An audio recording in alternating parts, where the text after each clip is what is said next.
Good morning, sir. My name is J. Jagdishwar. I am studying 9th class at JPSS Badapelli. I am from Telangana state, sir. My guide teacher name is D. Rajaya, Physical Science.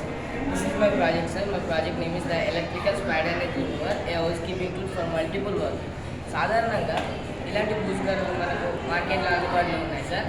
మనం ఇలాంటి పూజకర్రలతో like దులపాల్సి వస్తుంది sir. ఇలా టిప్పికి దులపడం వలన డైరెక్ట్గా అక్కడ ఉన్న dust Gems net డైరెక్ట్గా మన పైన పడుతుంది. మన పైన పట్టడం మనం అనారోగ్యం ఉంటాం.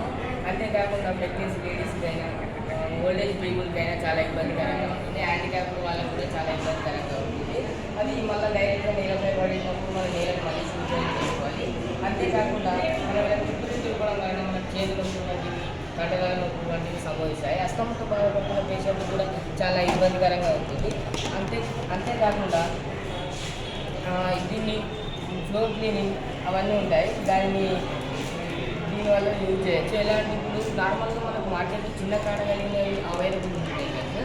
అవి ఎలా అంటే టాయిలెట్ చేసిన వాష్రూమ్ క్లీన్ చేసేటప్పుడు అవి చిన్నగా ఉండడం వలన దానికి ఉన్న జెమ్స్ మన పైన అటాక్ చేస్తున్నాయి. కావున మనం ఇలాంటి పెద్ద వాటిని మల్టిపుల్ పర్పస్లో యూజ్ చేయొచ్చు.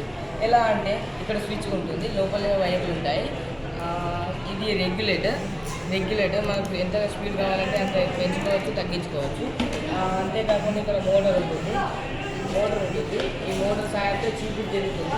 తిప్పి డైరెక్ట్గా మనకి ఇంట్లో పడేస్తుంది. మనకు స్పీడ్ బాగా వస్తుందంటే మనం రెగ్యులేటర్ పెట్టుకొని ఆన్ చేసుకోవచ్చు. ఎంత కావాలంటే అంత, తక్కువ కావాలంటే ఎంత ఎక్కువ కావాలంటే ఎంతో చూసుకోవచ్చు.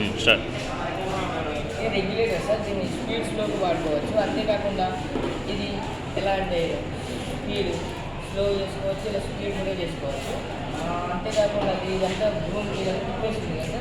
ఇలా తిప్పేయడం వలన డైరెక్ట్గా తిప్పేసి డస్ట్బిన్లో పడేస్తే మనం ఈజీగా రెగ్యులేటర్ తక్కువ చేసుకొని మనం ఈజీగా రిమూవ్ చేసి బయట పడేసుకోవచ్చు. దీన్ని only spider net remover can కాకుండా మల్టిపుల్ వర్క్స్లో యూజ్ చేయొచ్చు. ఎలా అంటే దీన్ని వెట్ ఏరియా అంటే కాఫ్ పడుతుంది కదా సార్, అక్కడ దీన్ని క్లీన్ చేసుకోవచ్చు. ఎలా అంటే సేమ్ రొటేటింగ్ ప్రాసెస్. ఎలా అంటే ఇప్పుడు మనకు స్పైడర్ నెట్ పడుతుంది కదా, ఆ పడిన దాన్ని మనం రిమూవ్ చేయాలి. కాబట్టి దీన్ని మనం ఈజీగా రిమూవ్ చేసుకొని బయట పడేసుకోవాలి. దీన్ని బయట పడేసుకున్న తర్వాత మనం దీన్ని ఇదే ప్లేస్లో ఫిక్స్ చేసుకొని మనం floor cleaning, wash basin, toilet cleaning, drilling machine, grass cutting, hand washing వంటివి క్లీన్ చేసుకోవాలి. సేమ్ రెగ్యులేటర్ ఇక్కడ ఉంటుంది సార్. మనకి ఎంత కావాలంటే మెటీరియల్స్ క్లీనింగ్కి యూజ్ అవుతుంది. అంతేకాకుండా